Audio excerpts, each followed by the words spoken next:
नियुक्ति नहीं होनी चाहिए, उसमें भी चुनाव होना चाहिए। अगर चुनाव आयोग जिसको कहा जाता है वो ही अगर उसकी नियुक्ति की जाए तो चुनाव आयोग कहाँ का। इसलिए मैं कहता हूं कि वो बर्खास्त करना चाहिए। हमारा विश्वास बिल्कुल नहीं है। इसके पहले भी ईवीएम वगैरह सारी चीजों पर हमने हमारी आशंका जताई थी, आज भी सारे लोग जता रहे हैं, और मैं तो मानता हूं कि इसको तुरंत बर्खास्त करना चाहिए और जो भी सुनवाई है सुप्रीम कोर्ट में होनी चाहिए। हाँ तो हिंदी में बात कर रहा हूँ ना, करने दो।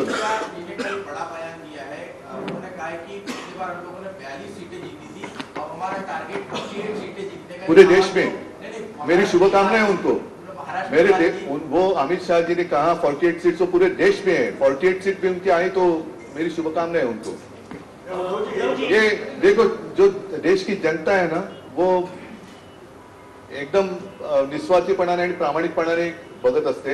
याच्यामध्ये जर का असे लोकशाहीचं वस्त्रहरण करणारे लोक पुढे येत असतील तर लोक ते मला नाही वाटत त्यांना थारत। कोणी त्यांना मन आहे, त्यांचं म्हणणं आहे की उद्धव ठाकरे हे खूप सज्जन व्यक्ती आहेत, संत आहे। अरे वो तो संत आहे। शकुनी मामा त्यांच्या चुंगलमधून ते फसलेले होते असे त्यांचे आमदार आम्हाला सांगत होते। जाऊ द्या, गेलेल्याबद्दल वाईट बोलू नये, ते आता त्यांच्या घरी गेलेत तर त्यांच्याबद्दल आता कशाला वाईट बोलू, त्यांना त्यांचं आयुष्य मजेत घालू द्या। चुनाव आयोग को बर्खास्त करने की बात कर रहे हैं, चुनाव आयोग को बर्खास्त करने की बात कर रहे हैं, तो चुनाव प्रदेश में कैसे होगा? नहीं, चुनाव आयोग बर्खास्त करके ऐसे छोड़ देने के लिए मैं नहीं कह रहा हूँ। चुनाव आयोग के भी चुनाव होने चाहिए। जैसे एक न्याय वृंद की हमने बात की, जिस तरीके से सुप्रीम कोर्ट के जज नियुक्त किए जाते हैं उसी तरीके से कुछ एक यंत्रणा होनी चाहिए। मेरी मन की बात कुछ भी मैं करूं नहीं चलेगी, मेरी मर्जी नहीं चलेगी। सर आपको लेकर एक सवाल था हिंदी दिल्ली की जो 15 विधायक है, जो 15 विधायक है और जो विप की जो बात है उसको लेकर कहीं तो शंका है, उसको एक लागनी चाहते हैं। उनका दावा है कि विप लागू होगा। बिल्कुल नहीं होगा, बिल्कुल नहीं होगा, क्योंकि जब से विवाद शुरू हुआ तब चुनाव आयोग ने 2 गुट को मान्यता दी, 2 गुट को अलग अलग नाम दिए गए, अलग अलग चिन्ह दिए गए।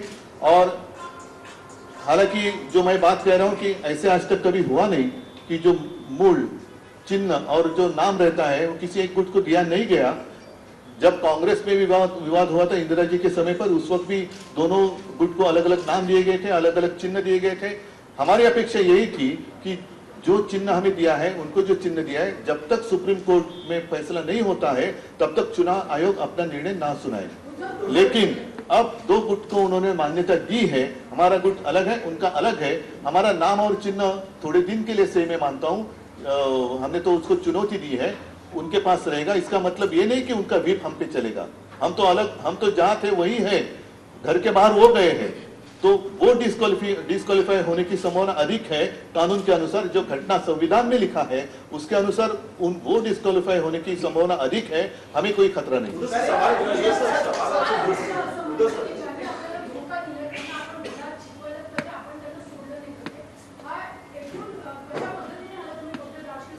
हे त्यांच्या मनातले जो काही डाकूपणा आहे तो समोर आलेला आहे।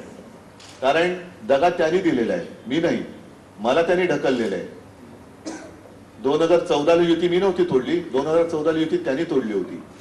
2019 ला सुद्धा 2.5 वर्षाचं एक आमच्यात जो करार झाला, जे मी खुलेआम शपथ घेतली, माझ्या आई वडिलांची शपथ घेतली, त्यानुसार जर झालं असतं तर आज हे सन्मानाने झालं असतं। दगा त्यांनी दिलाय, मी नाही। आणि त्याच्यामुळे ते जे बोलले ज्यांना दगा दिले त्यांना धडा शिकवायचं, हे बरोबर आहे। ज्यांनी दगा दिले त्यांना लोक धडा शिकवतील।